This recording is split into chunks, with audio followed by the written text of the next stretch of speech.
তৃণমূল কংগ্রেস দুর্নীতিপরায়ণ, শিক্ষা স্বাস্থ্য থেকে সমস্ত জায়গায় দুর্নীতিতে একেবারে ছেয়ে গেছে।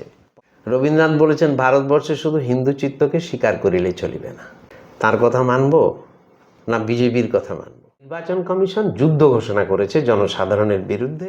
লড়াইটাই বিকল্প, আন্দোলনটাই বিকল্প, প্রতিবাদটাই বিকল্প, অন্যায়ের বিরুদ্ধে প্রতিবাদের মধ্য দিয়েই বিকল্প রাজনীতি গড়ে ওঠে। বাংলার গৌরব আন্দোলনে, প্রতিবাদে, তাই মেহনতি মানুষের জাত নেই।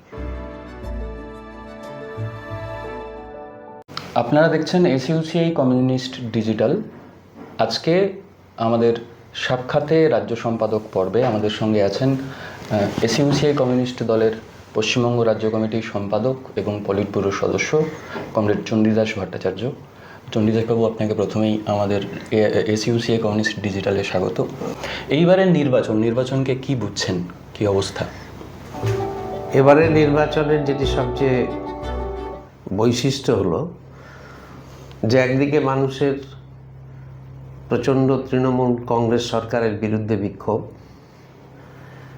আবার সেই বিক্ষোভের দ্বারা নির্বাচিত করার জন্য এখানকার যে প্রধান বিরোধী দল হিসাবে বিজেপি রয়েছে, সেই বিজেপিকেও যখন ক্রমাগত দেখছে, তার প্রতিও সে আস্থা জ্ঞাপন করতে পারছে না। অন্যদিকে এর আগে যে সরকার ছিল, সেই সরকারে যে দল ছিল,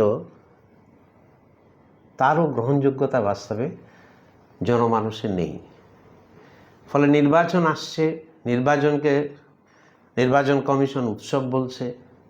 এর আগে আমরা নির্বাচনে জনসাধারণের যে প্রবল একটা আবেগ থাকে, এবারের নির্বাচনে রাজনৈতিক দলের কর্মীদের আছে, কিন্তু সাধারণ মানুষের মধ্যে একটা চুপচাপ দিশেহারা ভাব পরিলক্ষিত হচ্ছে। এটা হচ্ছে একটা অত্যন্ত উল্লেখযোগ্য বৈশিষ্ট্য বলে মনে হয়েছে। কাকে দেব, কার উপর ভরসা করব, এটি হলো এক নম্বর পরিস্থিতি। দ্বিতীয় পরিস্থিতি হলো যে এবারে নির্বাচন অনুষ্ঠিত হচ্ছে যখন লক্ষ লক্ষ মানুষের ভোটাধিকার থাকছে না। এর আগে এরকম কোনোদিন হয়নি। 1951 সাল থেকে ভোটার লিস্ট তৈরি হয়েছে, স্বচ্ছ ভোটার লিস্টের জন্য চেষ্টা হয়েছে, কিন্তু এবারের পরিস্থিতি পশ্চিমবাংলায় যা দেখা গেল তা অভূতপূর্ব, বেনজির। সেখানে এসআইআরের কথা আছে। এসআইআরের মধ্য থেকে বলা ছিল যে ভুয়ো ভোটার, মৃত ভোটার বাদ যাবে, নতুন ভোটার যুক্ত হবে, ডুপ্লিকেট ভোটার বাদ যাবে। এটা স্বাভাবিকভাবে সকলেরই চাহিদা ছিল, কিন্তু ঘটলো একেবারে সম্পূর্ণ বিপরীত জিনিস। পরপর দেখা গেল নির্বাচন কমিশনের কাজ যেন হচ্ছে ভোটারদের তালিকা থেকে নাম বাদ দেওয়া, এবং এর আগেই প্রধান বিরোধী দল বলে দিয়েছে যে 1.5 কোটি লোককে বাদ দেওয়া হবে, যেন সেই কাজটি করে যাচ্ছে। বা অমিত শাহ যেটা বলেছেন, ডিটেক্ট, ডিলিট এবং ডিপোর্ট, সেটিই যেন করা হয়েছে। এখন এটা শুধু আমরা বলছি তা তো নয়, সুপ্রিম কোর্টের প্রাক্তন বিচারপতি বলছেন, প্রাক্তন নির্বাচন কমিশনার বলছেন, বরিষ্ঠ আইনজীবী বলছেন, যেটা চূড়ান্ত গণতান্ত্রিক। পর্ব এখন সেটা বিস্তৃত কথা, অনেকেই এখন জানেন। ম্যাপিং হলো, তারপরে হলো একটা অদ্ভুত শুনানি পর্ব, লজিক্যাল ডিসক্রিপেন্সি, একটা নূতন নাম যেটা বৈধ নয়, যেরকম কোনো সাংবিধানিক বৈধতা নেই। সুপ্রিম কোর্টের এক বিচারপতি বললেন এটা বড় অস্বস্তিকর, কিন্তু তিনি কিছু করলেন না, বন্ধ করলেন না। তাতে নাম বাদ পড়ে গেল কাদের? 27 লক্ষ মানুষের নাম বাদ পড়ে গেল। আবার এই 27 লক্ষ মানুষের যখন কোশ্চেন উঠলো যে তারা কি নির্বাচনে ভোট দিতে পারবে না, নির্বাচন কমিশন বলছে পরের বারে দেবে। সুপ্রিম কোর্টও তাতে সাই দিয়ে দিল, পরের বারে দেবে। এ কী ধরনের গণতান্ত্রিক পদ্ধতি? এবং বাদ গেল কাদের নাম? নন্দলাল বসুর নাতি, প্রাক্তন বিচারপতি, প্রাক্তন সাংসদ, এবং নির্বাচনের ডিউটি যাদের দিচ্ছে তারা।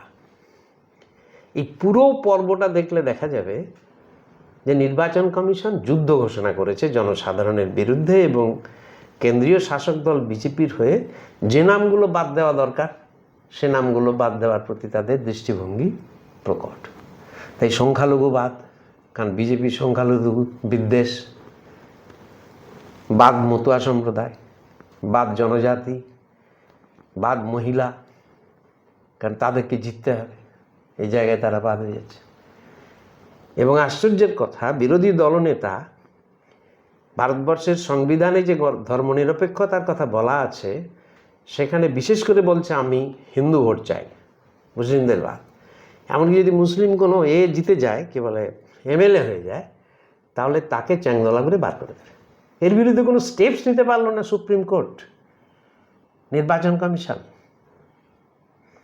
এইরকম পরিস্থিতিতে হচ্ছে নির্বাচন, এত লক্ষ লোক বাদ। আবার এই পর্বে বিএলও সহ 200 মানুষ মারা গেল, নির্বাচন কমিশনের সামান্য দুঃখ প্রকাশটুকুও নেই। ঠিক যেমন আমরা দেখেছিলাম নোটবন্দির সময় প্রধানমন্ত্রী নরেন্দ্র মোদীর খামখেয়ালিপনায় 100 মানুষের মৃত্যুতে কোনো দুঃখ প্রকাশ নেই, নির্বাচন কমিশনের ব্যাপারে তাই।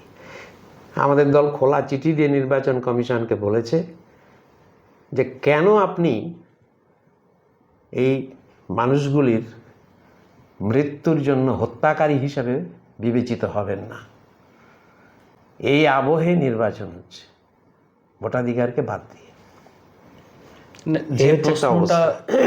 যে প্রশ্নটা এখানে তো বারবার করেই আছে যে নির্বাচনটা হচ্ছে পশ্চিমবাংলায় মুখ্যমন্ত্রী কে হবেন, পশ্চিমবাংলায় আগামী 5 বছর কে শাসন কার্য চালাবেন তার জন্য ভোট। এবং পশ্চিমবাংলায় দীর্ঘ 10-15 বছর ধরে 2011 থেকে টানা তৃণমূল কংগ্রেস ক্ষমতায় আছে। তাহলে এই প্রশ্নটা বহুবার আসছে যে এমনকি বিজেপির তাদের যে নেতা তারাও বলছেন যে এই তৃণমূলের অরাজকতার বিরুদ্ধে, তৃণমূলের দুর্নীতির বিরুদ্ধে আসুন আমরা ঝান্ডা ছেড়ে একে হাঁটানোর জন্য একসঙ্গে লড়ি। ফলে মূল বিরোধিতা এটা মানে একমাত্র তৃণমূলের বিরুদ্ধে হচ্ছে না কেন? আসলে এটা এক ধরনের অদ্ভুত প্রশ্ন যার বাস্তব ভিত্তি নেই। নির্বাচন তো কাউকে হারানোর জন্য ঠিক এরকম নয়। নির্বাচন হলো নির্বাচক মণ্ডলী তাদের স্বার্থ রক্ষা করবে, যারা নীতি প্রণয়নের সময় সরকার সেই জনস্বার্থ রক্ষা করার প্রতিনিধি হিসাবে তারা নির্বাচিত হবে। এবারে কারা নির্বাচিত হবে, কারা পারবে? যে দল বা যে ব্যক্তি একটা নীতির ভিত্তিতে চলে, তাদের সুনির্দিষ্ট পরিকল্পনা আছে, যারা স্বজন পোষণ করবে না, যারা দুর্নীতি মুক্ত হবে, যারা মানুষের কর্মসংস্থানের ব্যবস্থা করবে, শিক্ষা সংস্কৃতিকে রক্ষা করবে, সেই ধরনের মানুষকে প্রতিনিধি হিসাবে দেবে। তাহলে এখানে নির্বাচনের উদ্দেশ্য হচ্ছে জনস্বার্থ রক্ষাকারী ব্যক্তিকে নির্বাচিত করা। তাহলে যে দল সরকারে আছে সে দল পারছে না, তাহলে বাকি যে দল করতে পারে বলে আছে, সে তো একটা দল নয়, এরকম কয়েকটা দল আছে বা কয়েকটা গোষ্ঠী আছে। তাদের মধ্য থেকে তো সিলেক্ট করতে বলতে হবে জনসাধারণের কাছে যে এ কি পারে। যেমন তৃণমূল কংগ্রেস দুর্নীতিপরায়ণ, শিক্ষা স্বাস্থ্য থেকে সমস্ত জায়গায় দুর্নীতিতে একেবারে ছেয়ে গেছে, পঞ্চায়েত ব্যবস্থা দুর্নীতি, সব জায়গায় দুর্নীতি। তৃণমূল কংগ্রেস সরকার কর্মসংস্থানের কোনো বিষয় রাখেনি, তেলেভাজা শিল্প আর সবাইকে চাকরি দিচ্ছে বলে খালি কথা আছে। নারীর নিরাপত্তা রক্ষার ক্ষেত্রে আরজি করের ঘটনায় দেখা গেছে যারা দোষী তাদেরকে আড়াল করার চেষ্টা করেছে। পাড়ায় পাড়ায় তোলাবাজি, প্রমোটারি আগে থেকেই ছিল, সেটাকে বহুগুণ বাড়িয়ে নিয়ে চলে গেছে। চোখের সামনে মানুষ তার বিরুদ্ধে প্রবল ক্ষুব্ধ, সত্য কথা, তার বিরুদ্ধে তো বলতেই হবে, তো বলাই হচ্ছে। কিন্তু এই বলাটাই কি শুধু সব, নাকি বলে এবারে কাকে আমি জনপ্রতিনিধি হিসাবে দেব, একে রিজেক্ট করলাম, গ্রহণ করবো কাকে? একইভাবে দুর্নীতি করে যে সে, প্রশ্ন তো এখানে। বা তারা যারা পরীক্ষিত অলরেডি, যেমন এই দুর্নীতির ক্ষেত্রে তৃণমূল কংগ্রেসকে যেমন দেখেছি তেমনি বিজেপি তো অচেনা নয়। প্রধান বিরোধী দল হিসাবে এখানে থাকলেও সে তো ভারতবর্ষে রাজত্ব করছে 2014 থেকে 12 বছর হয়ে গেল। সেখানে কি দুর্নীতি? পিএম কেয়ার্স ফান্ড হিসেব দেব না, ক্যাগ রিপোর্টে 54,000 কোটি টাকার গরমিল ধরা পড়েছে। যেসব রাজত্বে ডবল ইঞ্জিনের সরকার আছে বলছে যে মানুষের উপকার হবে, আমাদের সাধারণ সম্পাদক কমরেড প্রভাস ঘোষ বলেছিলেন ডবল ইঞ্জিনের চাকার তলায় মানুষ পিষ্ট হবে। মধ্যপ্রদেশে তাই ব্যাপক কেলেঙ্কারি, মারা গেল 48 লোক, বিচার নেই। উত্তরপ্রদেশে 69,000 শিক্ষকের নিয়োগ নিয়ে দুর্নীতি, রাজস্থানে খনি কেলেঙ্কারি, ছত্তিশগড়ে রেশন কেলেঙ্কারি, কেলেঙ্কারির তন্ত নাই। তাহলে এই শক্তিকে আনবো কী করে? তাই এই প্রশ্ন তো বলতেই হবে, নাকি যেমন করে হোক হারিয়ে দিই। হারালাম, আনলাম কাকে? ঠিক একই রকমের কথা তো অন্যজন একটা গোষ্ঠী সম্পর্কে থাকবে যারা পরীক্ষিত হয়ে আছে। ফলে স্বাভাবিকভাবেই কেবল সরকারে রয়েছে তার বিরুদ্ধে বলা, এটাকে বলে নেগেটিভ জিনিস। নেগেটিভলি রিজেক্ট করব, পজিটিভলি কাকে অ্যাকসেপ্ট করব, তখন তো নীতির বিচার করতে হবে। কারণ জনস্বার্থকে রক্ষা করবে কে, রক্ষা করতে পারে কোন নীতি? গোটা ভারতবর্ষকে যে বলছে যে সরকারি চাকরির কোনো সুযোগ থাকবে না, ইতিমধ্যেই ভারতবর্ষ বেকারিত্বে রেকর্ড স্পর্শ করেছে 45 বছরে। নারীর নিরাপত্তা দেওয়ার পরিবর্তে উন্নাওয়ের ঘটনা, হাথরসের ঘটনা, বিলকেশ বানোর ধর্ষককারীদের ফুলচন্দন দেওয়ার ঘটনা, এই দেখে তাদেরকে কী করে গ্রহণ করবো? তার সমালোচনা করা হবে না? সেই শক্তিকে এনে দেওয়া হবে? এটা তো কখনো হয় না। বা আরেকটা শক্তি যে প্রচণ্ড সাম্প্রদায়িক, যে এখন হেলিকপ্টারে করে ঘুরছে এবং একটা মুসলিম মৌলবাদের কথা বলে নিচ্ছে, তাদেরকে কি গ্রহণ করা হবে? তাহলে সে প্রশ্নটা তো মানুষের, জনসাধারণের কাছে, যারা নির্বাচক মণ্ডলী, তাদের কাছে এটাকে অত্যন্ত পরিষ্কার করে রাখতে হবে, বাদ দিতে হবে। সঙ্গে সঙ্গে কাকে গ্রহণ করতে হবে নির্বাচনে, এটি একটি অত্যন্ত গুরুত্বপূর্ণ নীতিগত প্রশ্ন। কারণ এটা নীতির লড়াই, আদর্শের লড়াই। শুধু হারানো নয়, সঙ্গে আছে জেতানো। আবার জেতানো হারানোর মধ্যে থাকবে নীতি, যে জনস্বার্থকে রক্ষা করতে পারবে। এটা স্বাভাবিকভাবে আসে, কাকে গ্রহণ করব। ফলে শুধু তৃণমূলের সরকারের সমালোচনা করে দিলাম আর সকলে মিলে আমরা নেমে গেলাম, কিন্তু আমাদের সকলের গায়ে পাঁখের গন্ধ আছে, তাহলে কী করে হবে? আর এই পতাকা ফেলে দিয়ে বিজেপির আসার কথা তো অভয়া আন্দোলনের সময় দেখা গেছে। ছাত্র সমাজের আন্দোলন, সকলের আন্দোলন বলে কি দেখা গেল? সব বিরোধী দলনেতারা এসে একবারে মূর্তিমান হয়ে দাঁড়িয়ে আছে। তাহলে ও কথাটা বেসলেস, ও যুক্তি দাঁড়ায় না। নির্বাচক মণ্ডলীকে কোন বিকল্প শক্তির সন্ধান করতে হবে, এটি দিতে হবে। মানে এই কথাটা, মানে আপনি এখন যে কথাটা বললেন, এই কথাটা যখন আমরা সাক্ষাতে প্রার্থী পর্বে বিভিন্ন জায়গায় গিয়েছি, প্রার্থীদের কাছ থেকেও এই একই ধরনের কথা আমরা শুনতে পেয়েছি যে বিকল্প দল নয়, বিকল্প নীতি, বিকল্প রাজনীতি, এটাই হচ্ছে মূল বিকল্প। এই রাজনীতির চূড়ান্ত, এই মেরুকরণের যে সময়ে চূড়ান্ত রাজনীতির, এই যে এখন যে রাজনীতি চলছে, এই রাজনীতির সময় বিকল্প নীতি, বিকল্পটাই রাজনীতি, বিকল্প গণ আন্দোলন, এই কথাগুলোর প্রাসঙ্গিকতা কি? আসলে প্রাসঙ্গিকতা তো আজকাল নির্ধারণ করার জন্য মিডিয়া, যাকে এখন গদি মিডিয়া বলা হয়, যারা ক্ষমতার কাছাকাছি থাকে তাদের নিয়ে হয়।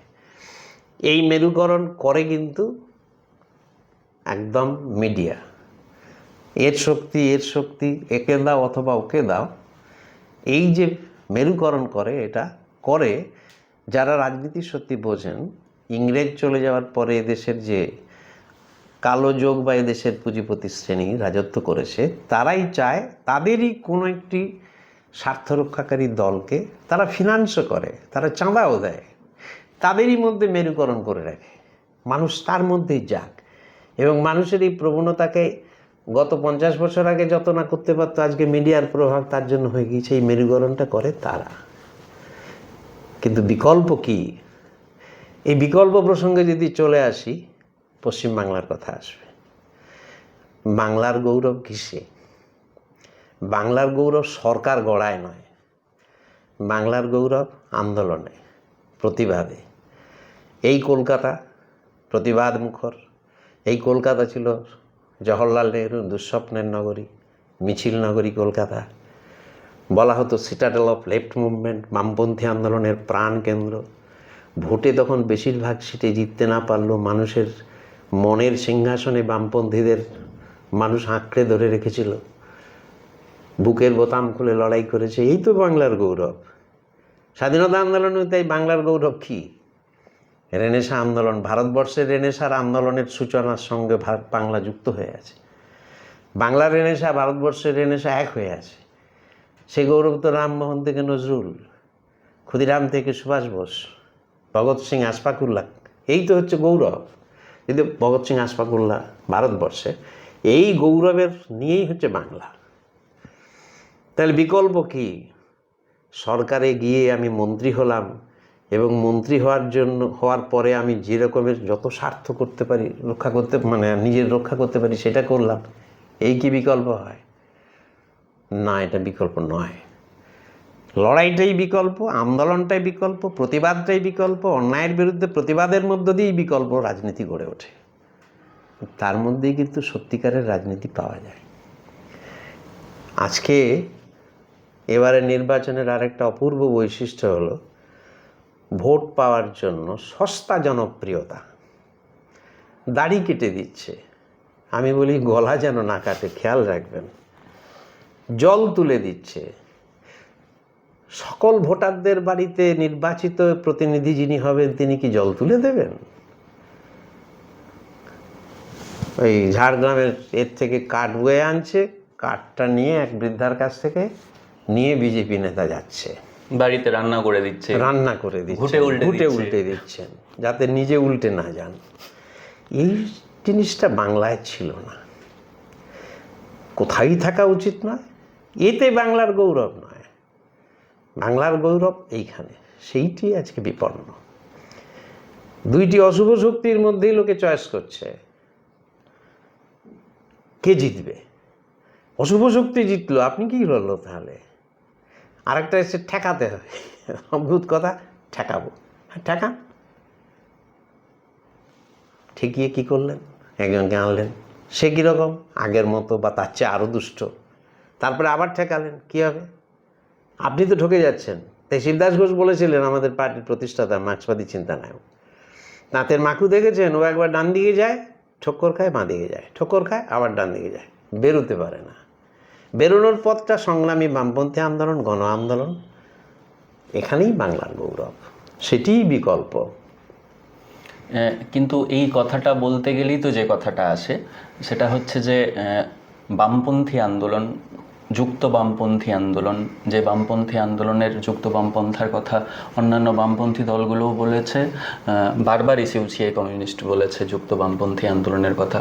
আমরা এই পশ্চিমবাংলার, বিশেষ করে কলকাতার রাস্তায় কিছু কিছু ক্ষেত্রে ইস্যু ভিত্তিক আমরা যুক্ত বামপন্থী মিছিল দেখেছি। কিন্তু নির্বাচনটাও তো সংগ্রাম। এই নির্বাচনী সংগ্রামে যখন বাকি বামপন্থী দলগুলো, মোটামুটি যে দলগুলোর শক্তি আছে, তারা যখন যুক্ত হয়ে গেল, তখন এসইউসিআই কমিউনিস্ট 228টা কেন্দ্রে তারা আলাদা প্রার্থী দিল। তাহলে এই নির্বাচনের সংগ্রামেও কি একত্রে লড়া যেত না? বা একত্রে এই নির্বাচনে সংগ্রামের ক্ষেত্রে যুক্ত বামপন্থী আন্দোলন, যুক্ত বামপন্থী সংগ্রাম সমস্যা কোথায় হবে? যারা সত্যিকারের বামপন্থী তারা নির্বাচনকেও একটা আন্দোলনেরই অংশ হিসেবে দেখে। মার্ক্সবাদ তাই বলে। মানুষের গণতান্ত্রিক আন্দোলন, একের পর এক গণতান্ত্রিক আন্দোলনের মধ্য দিয়ে সমাজের পরিবর্তনের স্বপ্ন নিয়েই বামপন্থা এবং মার্ক্সবাদ। একদিন পশ্চিমবাংলার যে গৌরবের কথা আগে বললাম সেটা ছিল। একটা প্রসঙ্গত বলি, কিছুদিন আগে সিপিআইএমের লিবারেশনের রাজ্য সম্মেলনে ওনারা একটা সেমিনার করেছিলেন, বাংলা চায় বামপন্থার পুনর্জাগরণ। আমাদের দলের পক্ষ থেকে এই প্রশ্ন আমরা উত্থাপিত করেছিলাম, খুব ভালো। কোন বামপন্থা? সংগ্রামী বামপন্থা, গৌরবান্বিত ঐতিহ্যমণ্ডিত বামপন্থা, আন্দোলনের বামপন্থা, নাকি সরকারে থাকার শুধু বামপন্থা, নাকি কেবলমাত্র কয়েকটা আসন পাওয়ার জন্য অত্যন্ত দুষ্ট সাম্প্রদায়িক শক্তির সাথেও জোট বাঁধার বামপন্থা। কোন বামপন্থা? যে বামপন্থা লেনিনের শিক্ষা অনুযায়ী নিজেদের যদি কোথাও ত্রুটি হয়ে থাকে তাকে স্বীকার করার বামপন্থা, নাকি তা স্বীকার না করার পদ্ধত্ব? এই প্রশ্ন তো উঠবেই। দুর্ভাগ্যজনকভাবে প্রশ্নটা এলো বলে বলতে হচ্ছে যে বামপন্থী দল হিসাবে যারা বামপন্থী জোট বলছেন তার মধ্যে বামপন্থী কি সকলে নেই? তারা কি কংগ্রেসের সাথে ঐক্য করবার জন্য প্রবল প্রচেষ্টা করে শেষ পর্যন্ত কংগ্রেস এবারে তাদেরকে নেননি, এই জন্যই কেবল নেই? কিন্তু গোটা ভারতবর্ষে তাদের সেটা তো জোট আছেই। এই কংগ্রেস সম্পর্কে দু কথা তো না বললে হবে না। এই কংগ্রেসই হচ্ছে সবচেয়ে বেশি দিন ভারতবর্ষকে শাসন করেছে এবং পুঁজিবাদকে সেবা করেছে, এই কথা সকলেই বলতো। এই কংগ্রেসের বিরুদ্ধে লড়াই করেই বামপন্থী আন্দোলনের গৌরব। সেই 59 সালের খাদ্য আন্দোলন, 200 মানুষকে পিটিয়ে মারা, 66-র আন্দোলন, মানে যারা কংগ্রেসের সঙ্গে এই যুক্ত আন্দোলনের কথা বলে তারা তো সে তারা লড়াই করেছেন, আধা ফ্যাসিস্টও বলেছেন। শুধু হ্যাঁ তো কথা বলছিলাম যে 72 সালে বলেছিলেন আধা ফ্যাসিস্ট। এমনও বলেছিলেন 72 থেকে 77 1100 কর্মী খুন করেছিলেন। তাহলে আধা ফ্যাসিস্ট, কর্মী খুন করেছেন, জরুরি অবস্থা জারি করেছিলেন, বাবরি মসজিদের তালা খুলেছিলেন। সেই কংগ্রেসকে যদি নিই তাহলে কি সেই বামপন্থার গৌরব থাকে? আসন পাওয়ার জন্য কি বামপন্থা? এই বামপন্থা তো সংগ্রামী বামপন্থা নয়। এই বামপন্থা পথ দেখাতে পারে না। এই বামপন্থার মধ্যে গৌরব নেই। আবার এই শক্তি আইএসএফের মতো একটি শক্তি, সেকুলার নাম নিলেও সে যে সেকুলার নয়, তার মধ্যে যে একটা মৌলবাদ আছে তো পরিষ্কার। আবার তারাই যদি হুমায়ুন কবিরের কাছে যান, যিনি ওই ঘুরছেন কিসে বলে ওই হেলিকপ্টারে ঘুরছেন, জিজ্ঞাসা করেছিলেন সাংবাদিক পয়সা কোথায় পাচ্ছেন, বললো গৌরী সেন দিচ্ছে। গৌরী সেন কে আর বলেননি, আর সেটা তো সংবাদ মাধ্যমে বেরিয়েছে, সেটা আর আমার বলার দরকার নাই। এই বামপন্থাটা লড়াইয়ের বামপন্থা নয়। তা সত্ত্বেও আরেকটা কথা বলি, যখন প্রথম বিজেপি জেতে 2014, তখন আমাদের সাধারণ সম্পাদক কমরেড প্রকাশ ঘোষ, সিপিআইএমের সাধারণ সম্পাদক কমরেড প্রকাশ কারাতের সাথে আলোচনা হয়। আলোচনায় 6 পার্টির একটি জোট হয়, আন্দোলন করবেন ঐক্যবদ্ধভাবে, ঠিক হয় সারা দেশে। পশ্চিমবঙ্গ এবং কেরলের ক্ষেত্রে একটি প্রশ্ন ছিল যে তাদের 34 বছরের রাজত্ব মানুষের মধ্যে যে ক্ষোভ সৃষ্টি করেছে, সেখানে তাদের মানুষের কাছে আন্দোলনের দ্বারাই এবং স্বীকারোক্তির দ্বারাই মানুষের কনফিডেন্সকে, আস্থা পেতে হবে। কিন্তু সাম্প্রদায়িকতার বিরুদ্ধে, সাম্রাজ্যবাদের বিরুদ্ধে ঐক্যবদ্ধ আন্দোলনে যে মিছিলে দেখেছেন, এই যদি আবার মাঝে মাঝে তারা খবর না দিয়ে অন্যদের নিয়ে করেন, সে তো আমরা বলেছি, ওনারা বলেছেন মিস্টেক, আমরা বলেছিলাম মিস্টেক কতবার হয়, বার কয়েক হয়। এই ঐক্য ভেঙে গেল 2019 সালের 5ই আগস্ট, 370 ধারা যেদিন বিলোপ হলো। আমরা দেখলাম পরের দিন খবরের কাগজে আমাদের ছাড়া বাকি 5 পার্টির বিবৃতি। প্রবীণ নেতা কমরেড বিমান বসুকে জিজ্ঞাসা করতে তিনি বলেছিলেন ঠিক বলতে পারছি না, উনি তখন পলিট ব্যুরোর সদস্য ছিলেন, কী করে মানব। দেখা গেল তারপর থেকে কংগ্রেসের সাথে ঐক্যের প্রশ্নটি এসেছে। স্বভাবতই ঐক্য ভেঙেছেন তারা, এবং আমরা মনে করি সেই গৌরবান্বিত সংগ্রামী বামপন্থী আন্দোলনের পুনর্জাগরণ দরকার। সেই আন্দোলনের প্রেক্ষাপটে নির্বাচন, সিট পাওয়ার উদগ্র আশায় যেমন তেমন করে যাওয়াটা যথার্থ বামপন্থা, সংগ্রামী বামপন্থা নয়। আর এই ঐক্যবদ্ধ আন্দোলন এখনও চাই। আমাদের নেতা কমরেড প্রভাষ ঘোষ বলেছেন, গণ আন্দোলন গড়ে উঠলে দরকার হলে পতাকা ত্যাগ করেই তাতে যাওয়া যাবে, কিন্তু আন্দোলন চাই। আন্দোলনের গৌরব নিয়েই তো বামপন্থী, নাহলে বামপন্থীরা সরকার গড়েছে, এটা তো বাংলার গৌরব নয়। আজও বামপন্থা গৌরব ঐক্য চাই, বাস্তব। এই তৃণমূল এবং বিজেপির দুটি অশুভ শক্তির বিরুদ্ধে এইটিই তো জনগণের বিকল্প ছিল। সিট পাওয়ার আশায় চলে যাওয়াটা বিকল্প ছিল না। দুর্ভাগ্যজনকভাবে কথা সত্য যে তারা চলে গেলেন, এবং এই শক্তিটা বামপন্থী ঐক্যকে বিনষ্ট করতেই সাহায্য করেছে। কিন্তু সংগ্রামী বামপন্থাই শেষ পর্যন্ত পথ দেখাবে। এই যেমন ধরুন না, একটা প্রসঙ্গ তো বলি, জনমতের প্রভাব, মানুষ যে লড়াই করে যেতে, তার প্রমাণ কিন্তু এবারে সুপ্রিম কোর্টের রায়ের মধ্যে আছে। 27 লক্ষ যখন বাতিল হয়ে গেল, ট্রাইব্যুনালে যেতে বললো, কোথায় ট্রাইব্যুনাল ঠিক নাই, কবে ঠিক নাই। নির্বাচন কমিশন বলল 6 এবং 9 এপ্রিল ফ্রিজ হয়ে গেল ভোটার তালিকা, আর কেউ ভোট দিতে পারবে না। সুপ্রিম কোর্টও তাদের সায় দিয়েছিল, কিন্তু বিরোধিতা করেছে কে? প্রাক্তন সুপ্রিম কোর্টের বিচারপতি, নির্বাচন কমিশনার, বরিষ্ঠ আইনজীবীরা, প্রবল জনমত, প্রবল বিক্ষোভ। তাই সুপ্রিম কোর্ট কিন্তু আরেকটা রায় দিতে বাধ্য হলো, যদিও তার ধোঁয়াশা রয়েছে প্রচুর, কি হবে ঠিক নেই, যে 21 এপ্রিল এবং 27 এপ্রিল এর মধ্যে যেগুলো নিষ্পত্তি হবে তাদেরকে ভোটার তালিকা বের করতে হবে নির্বাচন কমিশনকে, তারা ভোট দিতে পারবে। হলো কি করে? তীব্র জনমতের চাপে। জনমত, জনসাধারণের প্রতিবাদ যে আন্দোলনের দ্বারা জয়লাভ করে, এ কিন্তু তার একটা নিদর্শন। এত ঠিকই। দীর্ঘদিন আপনি বামপন্থী আন্দোলনের সঙ্গে যুক্ত, বামপন্থী ছাত্র আন্দোলন করেছেন। দীর্ঘদিন কলকাতায় বিভিন্ন বিষয় নিয়ে যে আন্দোলন হয়েছে বামপন্থীদের, সেখানে আপনি ছিলেন সরাসরি। সেই সময়কার বাংলা আর বর্তমান সময়ে এই চূড়ান্ত উগ্র সাম্প্রদায়িক বাতাবরণ, সেই পুরনো বাংলা, বামপন্থী আন্দোলনের বাংলাকে মনে পড়ে? কতটা মিস করেন? হ্যাঁ, বিরাট মিস বলতে যা বোঝায় সত্যিই তাই। স্বাভাবিকভাবে রাজনীতিতে পরিবর্তন হয়েছে, বিশ্ব রাজনীতিতেও পরিবর্তন হয়েছে।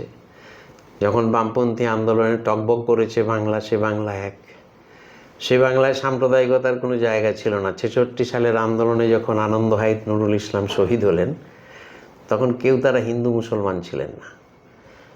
কেঁদোনা নুরুলের মা একটি গান গোটা বাংলাকে আন্দোলিত করেছিল। সেই বাংলা তো লড়াইয়ের বাংলা, সংগ্রামের বাংলা। ভিয়েতনাম, চীন, রাশিয়া, কিউবা, চতুর্দিক থেকে তার একটা প্রভাব বিরাটভাবে ছিল। আজকের বাংলায় বা আজকের রাজনীতিতে, বিশ্ব রাজনীতিতে যে সুযোগে আজকে ট্রাম্প অপর দেশে রেখে রাষ্ট্রপ্রধানকে মেরে দিতে পারে, তুলে নিয়ে যেতে পারে, প্যালেস্টাইন গাজার শিশুদের, নারীদের হত্যাকে সমর্থন করতে পারে, যদি আজকে সেই শক্তি থাকতো রাশিয়া, চীন, তাহলে এই কথা তারা করতে পারতো না। ফলে বিশ্ব পরিস্থিতিতেও সেটা নেই, তার প্রভাব চতুর্দিকে আছে। আবার একথাও সত্য, এখনকার জেনারেশন তারা কিন্তু অন্যায়ের প্রতিবাদ করতে চায় না, করতে ভয় পায়। ওই জেনজির আন্দোলন হোক কি যে যুব সমাজের আন্দোলন, তারা কিন্তু জীবন দিতে প্রস্তুত। পথটা পাওয়ার ক্ষেত্রে সেই বামপন্থী আন্দোলনের যে সংগ্রামী ধারা, তার ব্যাপক প্রসার অত্যন্ত প্রয়োজনীয়। মানে আপনি বলছেন এখনকার তরুণ প্রজন্ম বিভ্রান্ত নয়? আমি বলছি যে তারা প্রাণ দিতে প্রস্তুত, লড়তে প্রস্তুত, এমনকি তারা সাম্প্রদায়িকতার বিরুদ্ধেও লড়তে প্রস্তুত। আবার কেউ কি ভিকটিম হয় না? হয়। সেখানে অন্য একটা প্রশ্ন পরে বলবো, কিন্তু লড়তে প্রস্তুত, জীবন দিতে প্রস্তুত। আশপাশের দেশগুলোতেও তো সেটি দেখিয়ে দিয়ে গেছে, এখনও এখানে লড়তে পারে। আরজিকর তো লড়াইটা দেখিয়ে দিয়ে গেছে, সম্মিলিতভাবে সকলে মিলে প্রতিবাদ করতে চায়। আবার এই প্রতিবাদের মধ্য দিয়ে যে একটা বামপন্থা, সংগ্রামী বামপন্থা সমাজ পরিবর্তনের স্বপ্ন, তাকে রূপ দেওয়া, তার জন্য যে রাজনৈতিক চেতনা এবং সেই শক্তির যে প্রকাশ, যেগুলি মার্ক্সবাদের ভিত্তিতে স্ট্যালিন বলেছেন, কমরেড শিবদাস ঘোষ বলেছেন, যে একটা ওয়েভ আসে, তাকে তো ঠিক পথে নিয়ে যেতে হয়। ওয়েভ ইজ রিয়েল, কিন্তু direction, it should be also reality. Otherwise এটার পরিবর্তনকে বাস্তবায়িত করাটা হয়ে যাবে কঠিন। লড়তে চায় এই জায়গাটায় একটা বিশ্ব পরিস্থিতি, এদেশের পরিস্থিতির পরিবর্তন। 1952 থেকে কোনো দিন পশ্চিমবাংলার বিধানসভায় বাম অন্তত নাম নিয়ে যারা আছে তারা শূন্যত হয়নি। এবং আরও দুর্ভাগ্য শক্তি হলো কি, এই বিজেপির উত্থানের পেছনে এই বামপন্থীদেরও, যারা আজকে বাম ঐক্যের জন্য চাহিদা চাইছেন, এটা বাস্তব, তারাও কিন্তু আবার আগে রাম পরে বাম বলে এমন করেছেন, বিজেপির শক্তির এগোতে সাহায্য করেছে। যার জন্য প্রবীণ নেতা বিমান বসু, কমরেড বিমান বসু, কমরেড সূর্যকান্ত মিশ্র, তাদেরকে বলতে হচ্ছে, কমরেড অশোক ভট্টাচার্যকে বলতে হচ্ছে যে আগে যেমন করেছো 3 বার, এবার কিন্তু করো না। এই বামপন্থার অ্যাবসেন্স এবং সংগ্রামের অ্যাবসেন্সটা তো নিশ্চয়ই দেখছি। আবার মানুষ লড়তে চায় না, এটা ঠিক এতটা না। সংগঠিত করতে পারা, আমরা তো লড়াইয়ে যতটুকু শক্তি আমাদের আছে সেই লড়াইয়ের শক্তিতে ছাত্র যুবকদের আমরা পাই, অনেক ব্রিলিয়ান্ট ছাত্র যুবকদেরও পাই, ফলে তারা লড়তে চায়। কিন্তু সেই বামপন্থী আন্দোলন টোটাল পরিস্থিতির সেটা নেই, সেটা মিস করি, একটা সত্য কথা। যে প্রশ্নটা একসময় ছিলাম, যে কথাটা আপনি বলছিলেন এসআইআর নিয়ে, যে এসআইআর বাস্তবিক মানুষের, নির্বাচন কমিশন মানুষের যে গণতন্ত্রের মানে ন্যূনতম গণতন্ত্র যেটা মানুষ ভোটাধিকার বলে, সেই ভোটাধিকারটুকু মানুষের কেড়ে নিতে চাইছে, এই প্রসঙ্গটাই আপনি বলছিলেন। তো সেখানে তাহলে তো একটা প্রশ্ন আসেই যে এই যে প্রায় 60 লক্ষ মানুষ যাদের নাম বাদ চলে গিয়েছে, তার মধ্যে এখনো পর্যন্ত 27 লক্ষ মানুষ আছেন যাদের বিচারাধীন, বিচার নেই, বাস্তবিক তারা ভোট দিতে পারবেন কি না এর কোনো মানে স্থায়ী কোনো সমাধান এখনো পর্যন্ত বেরোয়নি। তো এইরকম একটা অবস্থায় মানুষ যখন এরকম বিপন্ন, গণতন্ত্র বিপন্ন, তাহলে নির্বাচনে অংশগ্রহণ করছেন কেন? হ্যাঁ, একথা অনেকের মধ্যে, মানে কিছু কিছু মানুষের মধ্যে আছে, স্বাভাবিকভাবে একটা ক্ষোভ বেদনা তো আছেই। সেটা আমরাও মনে করি যে নির্বাচন কমিশন দিন ঘোষণার সময় বলেছিল একজনও বৈধ নাগরিকের ভোট দানের অধিকার খর্ব করা হবে না, কিন্তু সেটা আজকে মিথ্যায় পর্যবসিত। এর বিরুদ্ধে প্রতিবাদটা জারি রাখা দরকার। এই প্রতিবাদটা নির্বাচনের অঙ্গনেও আনা দরকার। নির্বাচন পরবর্তীকালেও তার বিরুদ্ধে তীব্র গণ আন্দোলন, প্রতিরোধ আন্দোলন গড়ে তোলা দরকার, যাদের নাম বাদ গিয়েছে, যাদের নাম আছে। কারণ এই আক্রমণ গণতন্ত্রের উপর, নাগরিকত্বের উপর, এটা দরকার। আবার এই অবস্থায় যে বিপুল জনসংখ্যা, তারা এর প্রতিবাদ করার সঙ্গে সঙ্গে এমন জায়গায় আমরা তাদেরকে সংগঠিত করতে পারিনি গোটা পশ্চিমবঙ্গ ব্যাপী, বা তারা সংগঠিত হননি যে তারা এর বিরুদ্ধে প্রতিবাদ করে নির্বাচনে অংশগ্রহণ করবেন না। বরং পাছে নাগরিকত্ব চলে যায়, ভোটাধিকার প্রয়োগ না করলে নাগরিকত্বের অসুবিধে হয়, বা বিহারে যেমন রেশন বন্ধ হয়েছে সেরকম না হয়, আসামের মতো ডিটেনশন ক্যাম্প না হয়, এসবের জন্য তারা কিন্তু নির্বাচনে অংশগ্রহণ করছে। তাহলে এই অবস্থায় কোনো একটি বিপ্লবী শক্তি যদি জায়গা ছেড়ে দেয়, তাহলে যে অশুভ শক্তি এই মানুষগুলোর ভোটাধিকার কেড়ে নিয়ে এসে তাকেই খোলা ময়দান ছেড়ে দেওয়া হয়, সেটা ছেড়ে দেওয়াটা একটা বিপ্লবী দলের, একটা সংগ্রামী বামপন্থী দলের কখনোই কর্মসূচি হতে পারে না। এখানে কমরেড লেনিনের কথা স্মরণে রাখতে হবে। নির্বাচন দ্বারা যে সত্যি সত্যি সমাজের পরিবর্তন হয় না, সেটা বামপন্থীরা, কমিউনিস্টরা মনে করে। এরকম জার্মান কমিউনিস্ট পার্টি কিছুজন মনে করেছিল যখন তখন লেনিন তাদের বলেছিলেন, তোমরা বোঝো, হ্যাঁ ঠিক, কিন্তু জনসাধারণ কি বুঝছে? না। তাহলে জনসাধারণ সে ভোটের দিকে চলে যাচ্ছে, সেই জনসাধারণকে কি আটকাতে পারছো? না। তাহলে যতদিন পর্যন্ত তাদেরকে শিক্ষিত করে তুলতে না পারবে, ততদিন শিক্ষিত করার জন্যই তাদের সঙ্গে থাকতে হবে, কিন্তু একটা নীতির ভিত্তিতে। এইটি দরকার। এবং তিনি আরেকটা জায়গায় বলেছেন, এই সময় কেবলমাত্র যদি বলি যে এটা অন্যায়, প্রতিবাদ করতে হবে, এর মধ্যে আমরা অংশ নিচ্ছি না, কিন্তু বিপুল সংখ্যক মানুষ সেদিকে চলে গেল, তাহলে আমাদের কথাগুলো হয়ে যাবে বাকসর্বস্বতা। লেনিন বলেছেন, আমরা যেন বাকসর্বস্ব উইনব্যাগসে পরিণত না হই। কমরেড শিবদাস ঘোষ বলেছেন, জনসাধারণ এটাকে রিজেক্ট করছে, বাদ দিচ্ছে, কিন্তু নেগেটিভলি নয়, এটাকে বাদ দিচ্ছে কিছু পজিটিভ কাজ করার জন্য। তাহলে এই নির্বাচনে এদেরকে বাদ দেওয়ার জন্য, নির্বাচনকে বয়কট করতে জনসাধারণ সংঘবদ্ধ হতে পেরেছে, সেই জায়গায় যতক্ষণ আমরা যেতে না পারছি, সেই সময়ে নির্বাচন থেকে আমরা সরে এলাম, তাতে কিছু মানুষের কথা, আবেগ, তার মূল্য দেওয়া হবে, কিন্তু বাস্তব জায়গায় আমরা পৌঁছতে পারবো না, সেটা তাদেরকেই জায়গা করে দিতে হবে। তাই এই প্রতিবাদ করতে করতেই নির্বাচনে অংশগ্রহণ করা এবং আগামী দিনে প্রতিরোধ আন্দোলন গড়ে তোলার জন্য আহ্বান জানিয়ে রাখা, এই হবে যথার্থ দৃষ্টিভঙ্গি। শেষ প্রশ্ন আপনার কাছে, সেটা হচ্ছে যে এই একদিকে এসআইআর, চূড়ান্ত ধর্মীয় মেনুকরণ, দুটো দলের মধ্যেই সমস্ত কিছু নির্বাচন করার জন্য মাসেল মিডিয়া সমস্ত কিছু কেন্দ্রীভূত হচ্ছে যত দিন যাচ্ছে। আর অন্যদিকে বামপন্থা সংগ্রামী বামপন্থী আদর্শ তা নিয়ে 230টি কেন্দ্রের লড়াই। নির্বাচনের একেবারে দোরগোড়ায় দাঁড়িয়ে মানুষের কাছে আপনি কি বলবেন, বা এই নির্বাচনটাকে কিভাবে দেখা উচিত বলে আপনি মনে করবেন? সেই আগে একটা কথায়, যেটা আপনার কথার মধ্যেই আছে, যে ধর্মীয় মেনুকরণ, বাস্তবে এই এসআইআরের মাধ্যমেও সেটি করবার চেষ্টা করেছিল, অনুপ্রবেশের তত্ত্ব। কিন্তু অনুপ্রবেশ কত আছে স্বরাষ্ট্র মন্ত্রক তার কিন্তু তথ্য দিতে পারছে না, কিন্তু অনুপ্রবেশ বলছে। প্রধানমন্ত্রী এসে বলছেন সমস্ত সুযোগ সুবিধা কেড়ে নিয়ে চলে যাচ্ছে কে? রোহিঙ্গা এবং মুসলিমরা। সুযোগ কোথায়? কী সুযোগ কেড়ে নেবে তার কোনো উত্তর নাই। নানান প্রতিশ্রুতি তৃণমূল কংগ্রেস দিচ্ছে, কি বলে আমাদের বিজেপি দিচ্ছে। সেই বিজেপি আগেই বলেছিল প্রতিশ্রুতি জুমলা হয়, কথার কথা হয়। এবারেও যে জুমলা হবে না তার কোনো গ্যারান্টি কিছু নেই। আবার ধর্মীয় মেরুকরণের অর্থে হিন্দুদের অনুপ্রবেশকে হিসেব করে করে সব তাড়িয়ে দেওয়া হবে, এসব কথা বলা হচ্ছে।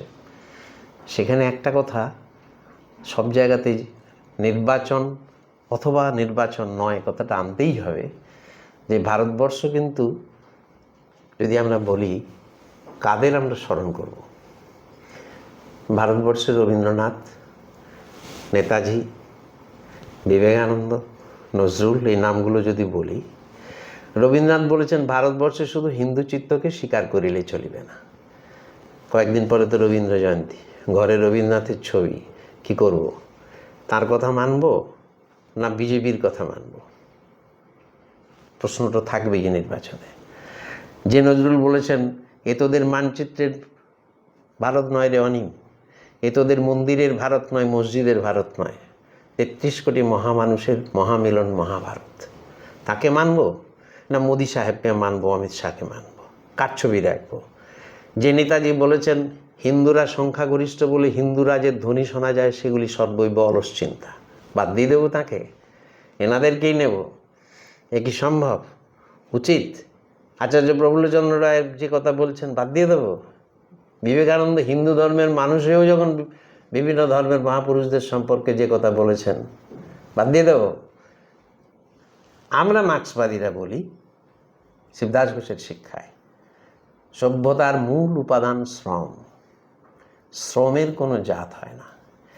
সভ্যতার যা কিছু সৃষ্টি, বস্তুগত ভাবগত যা কিছু আমরা পেয়েছি, সবই শ্রমের সৃষ্টি, সেখানে কোনো জাত নাই।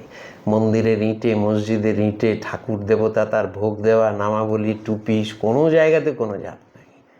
তাই মেহনতি মানুষের জাত নেই। ব্রিটিশরাই বিরোধিতা করেছিল রুল করার জন্য, আজ বিজেপি সে কথা করছে, বিভেদ সৃষ্টি করে চলেছে। তারা তো আসলে স্বাধীনতা আন্দোলনে অংশগ্রহণ করেনি, শ্যামাপ্রসাদ মুখার্জিও করেননি, বিরোধিতা করেছেন ভারত ছাড়ো আন্দোলনের। তারা ব্রিটিশের আর্মিতে যোগ দেওয়ার জন্য আহ্বান জানিয়েছিলেন। সেই শক্তিকে এখানে নেওয়া যায় না। আবার এ কথা সত্য যে কিছুতেই তৃণমূল এমন দুর্নীতিতে যুক্ত হয়ে রয়েছে, সব জায়গাতেই তোলাবাজি, প্রমোটারি থেকে শুরু করে নারীর সমস্ত রকম সম্ভ্রমকে রক্ষা না করতে পারা, তাকে ছোট ঘটনা বলা, তাকেও নিশ্চয়ই গ্রহণ করা যায় না। শিক্ষা দুর্নীতির প্রসঙ্গ, শিক্ষার দুর্নীতি, শিক্ষক নিয়োগে দুর্নীতি, যার জন্য সুপ্রিম কোর্টের রায়, অদ্ভুত রায় হয়ে গেল কি 26,000 যোগ্য শিক্ষক তারাও বাদ চলে গেল। স্কুলগুলো উঠে যাচ্ছে, ভারতবর্ষের সমস্ত জায়গাতে স্কুল উঠে যাচ্ছে, শুধু পশ্চিমবাংলায় নয়, বিজেপি শাসিত রাজ্যগুলোতে উঠে যাচ্ছে। এর বিরুদ্ধে কে? বিনীতভাবে বলতে পারি শিবদাস ঘোষের শিক্ষায় এসইউসিআই কমিউনিস্ট যুক্ত বামপন্থী আন্দোলনে ছিল সামনে। আবার যখন বামফ্রন্ট সরকারের অবাম নীতি এসেছে তার বিরুদ্ধে লড়াই করেছে, তৃণমূল সরকারের বিরুদ্ধে লড়াই করেছে, চোখ গিয়েছে, আইন অমান্য করেছি, আজও লড়ছি শিক্ষার দাবিতে। স্কিম ওয়ার্কার্সরা লড়ছেন, আরজি করের ঘটনার সঙ্গে যুক্ত হয়ে রয়েছে, কর্মসংস্থানের দাবিতে লড়াই হচ্ছে।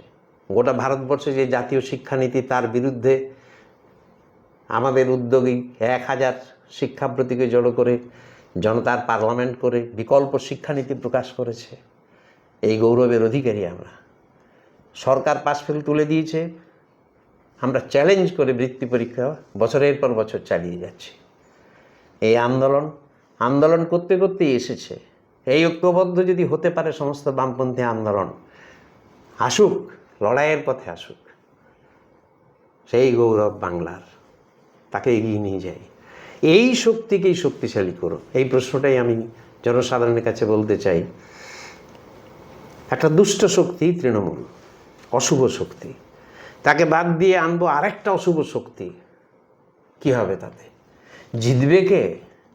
ওরা জিতবে, আপনি আমি মানুষ জিততে পারবে না। তৃণমূল বিজেপির বিরোধিতা করছে, কিন্তু বিজেপির শিক্ষানীতি চালু করছে। অভয়ার ক্ষেত্রে দেখা গেল কলকাতা পুলিশ যা করেছে, সিবিআইও তাই করেছে। তাহলে বিকল্প কি? যে শক্তি আন্দোলনের বাংলার গৌরব, রেনেসার গৌরব, স্বাধীনতা আন্দোলনের গৌরব, বামপন্থী আন্দোলনের গৌরব, সংগ্রামী বামপন্থা, তাকেই শক্তিশালী করতে হবে। এখানেই যদি নীতিকে আমরা গুরুত্ব না দিই, তাহলে এ কথা একদিন সমাজে আসবে। যারা ভোটার রয়েছেন তারা জানেন এ দুর্নীতিগ্রস্ত, এ পার্টিটা দুর্নীতিগ্রস্ত, ও পার্টিটাও দুর্নীতিগ্রস্ত। শুধু বড় বলে তাদেরকে জিতিয়ে দিলে সমাজ অভ্যন্তরে অশুভ শক্তির শক্তি বৃদ্ধি ঘটবে। তা মানুষের পরিবার থেকে শুরু করে সমস্ত সংস্কৃতিকে বিপন্ন করে তুলবে। আপনি যদি কোনো একটা ওই অশুভ শক্তিকে দিই, তাহলে আমার সন্তান সন্ততির কাছে কি প্রশ্ন আমি উত্তর দেব যে তুই সৎ হ? সমাজ পরিবেশের ক্ষতি হবে। তাই বিকল্প সংগ্রামী বামপন্থার শক্তি, তাকেই শক্তিশালী করার জন্য আমরা সর্বস্তরের মানুষের কাছে আমাদের কমরেডরা যাচ্ছেন। 230টায় আমরা দেওয়ার যে পরিকল্পনা করেছিলাম তাতে একটি বাতিল হয়েছে, আরেকটিতে একটু অসুবিধে হয়েছে। এই জন্য এখন 228টি কেন্দ্রে নির্বাচনে এই শক্তিকে শক্তিশালী করার আবেদনটাই হচ্ছে আমাদের আবেদন। 228টি কেন্দ্রে এসইউসিআই কমিউনিস্ট দলের প্রার্থীদের জয়যুক্ত করুন। বিকল্প দল নয়, বিকল্প গণ আন্দোলন, বিশেষ করে বাংলার প্রেক্ষিতে বিকল্প বামপন্থী আন্দোলনের গৌরব, সেই বামপন্থা, সংগ্রামী বামপন্থার জাগরণের ডাক দিলেন এসইউসিআই কমিউনিস্ট দলের রাজ্য সম্পাদক কমরেড চণ্ডীদাস ভট্টাচার্য। আরেকবার আপনাকে এসইউসিআই কমিউনিস্ট ডিজিটালের পক্ষ থেকে ধন্যবাদ জানিয়ে আজকের সাক্ষাতে রাজ্য সম্পাদক আমরা শেষ করছি। সর্বস্তরের জনসাধারণের কাছে আমার সংগ্রামী অভিনন্দন। এখানে আমি আবার আমাদের কথা বলবার সুযোগ পেলে আমরা সেগুলো সামনে আনার চেষ্টা করব। ধন্যবাদ।